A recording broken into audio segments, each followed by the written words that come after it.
আসসালামু আলাইকুম এভরিওয়ান, কেমন আছেন আপনারা সবাই?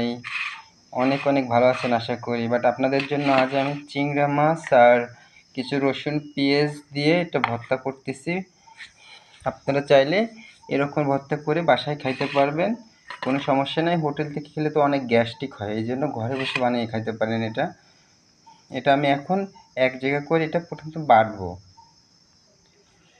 গাইস, আমার সেটা বাটা হয়ে গেছে। আপনারা যাদের ঘরে পাটা নাই তারা ব্লেন্ডার করে নিতে পারেন, কোনো সমস্যা নাই।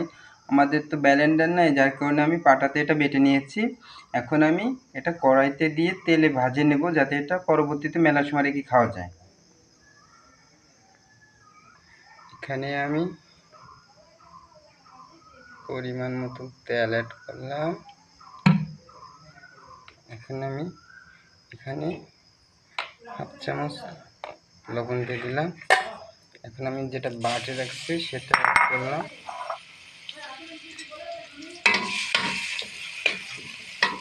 এটা এইভাবে নাড়াচাড়া দিতে হবে, যাতে পরবর্তীতে রেখে খাওয়া যায়, গ্যাস না হয়, ভিতরে সব জায়গা হয়ে যাবে। এই ভর্তাটা এইভাবে করলে বেশি ভালো। আমার ভর্তাটা হয়ে গেছে, দেখেন কত সুন্দর করছি। কিন্তু অনেকগুলো ভাত খেতে পারবেন, আর যাদের গালে রুচি নেই অবশ্যই আপনারা এইভাবে করলে খাইতে পারবেন। আপনারা রসুনটা একটু বেশি দিবেন, যার কারণে বেশি উপকার হবে।